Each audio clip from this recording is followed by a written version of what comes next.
ഞാൻ ജനിച്ചത് ഒരു പാവപ്പെട്ട കുടുംബത്തിലാണ്.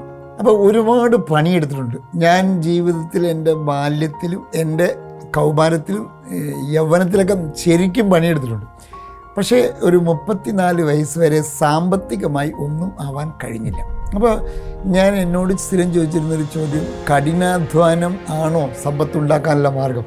കഠിനാധ്വാനം സമ്പത്തിനെ സഹായിച്ചേക്കാം, പക്ഷേ കഠിനാധ്വാനം കൊണ്ട് മാത്രമല്ല ആളുകൾ സമ്പത്തുള്ളവരാകുന്നത്. സമ്പത്ത് ഉണ്ടാക്കാൻ കഴിയാത്തതിന്, ആളുകൾ സാമ്പത്തികമായി പരാജയപ്പെടുന്നതിന് ഒരു 9 കാരണങ്ങൾ കണ്ടെത്തി. ആ 9 കാരണങ്ങൾ പറയാം. Create A passive income for the financial freedom. സാമ്പത്തിക സ്വാതന്ത്ര്യം ഉണ്ടാവാൻ പാസീവ് ഇൻകം ഉണ്ടാക്കുക. ഈ വാചകം അടിവരയിട്ടുള്ളൂ. പാസീവ് ഇൻകം ഇല്ലാത്ത ഒരാൾക്ക് ഒരിക്കലും വെൽത്തി പേഴ്സൺ ആവാൻ കഴിയില്ല.